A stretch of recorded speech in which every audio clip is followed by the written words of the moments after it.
Bien, Monsieur Louis, pour votre question à la ministre de la Justice. La parole est à Monsieur Louis.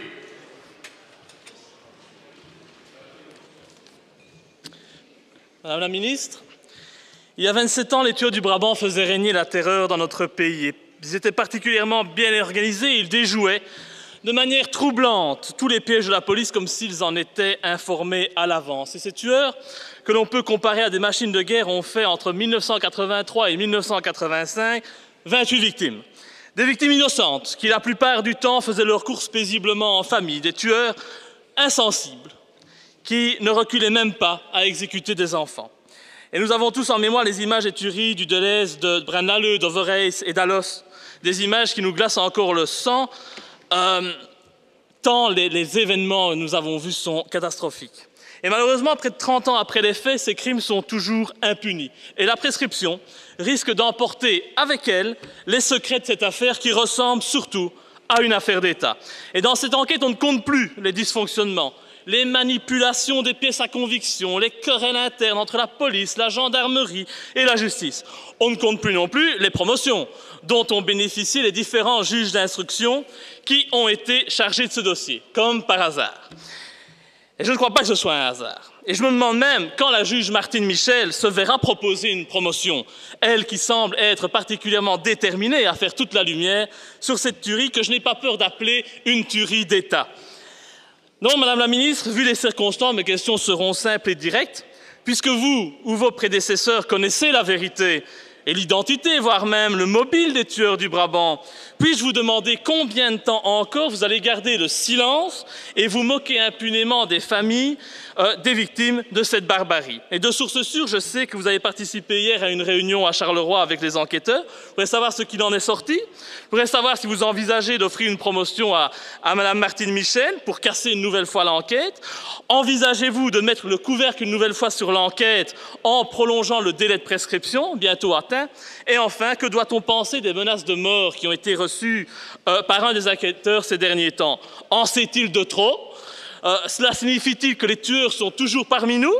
En tout cas, il y a ici parmi nous des gens qui savent et qui ne disent rien. Madame la ministre.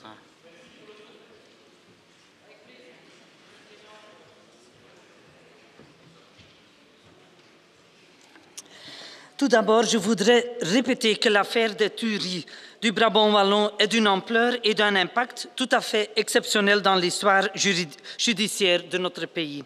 C'est pour cela d'ailleurs que nous gardons 12 personnes en permanence sur ce dossier, même 28 ans après les derniers faits qui se sont produits.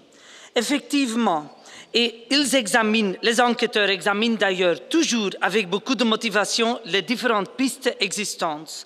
Cela sera le cas jusqu'à l'extension de l'action publique, quelle que soit la date de celle-ci. Effectivement, les faits seront précis le 10 novembre 2015, soit dans 2 ans et demi, ce qui laisse encore du temps aux enquêteurs pour élucider cette affaire. D'ici là, l'instruction judiciaire se poursuivra activement et bien évidemment, concernant une action judiciaire, je ne peux rien dire en plus. Merci Madame la Ministre. Monsieur Louis.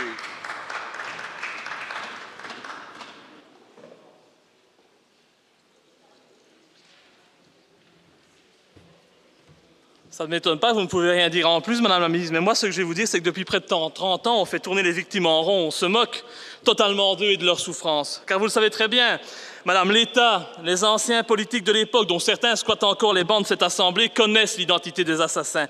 Ils le savent, des magistrats savent, mais personne n'a le courage de parler. Et il ne faut pas demander qui l'on couvre. Et c'est comme dans l'affaire du trou.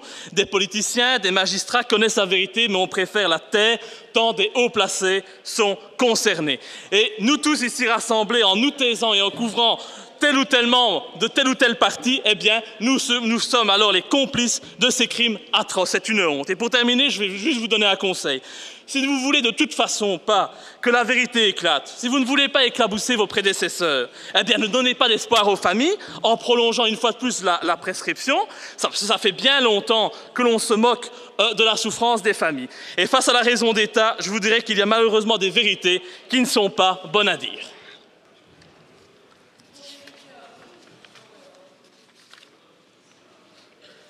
Meneer Keer.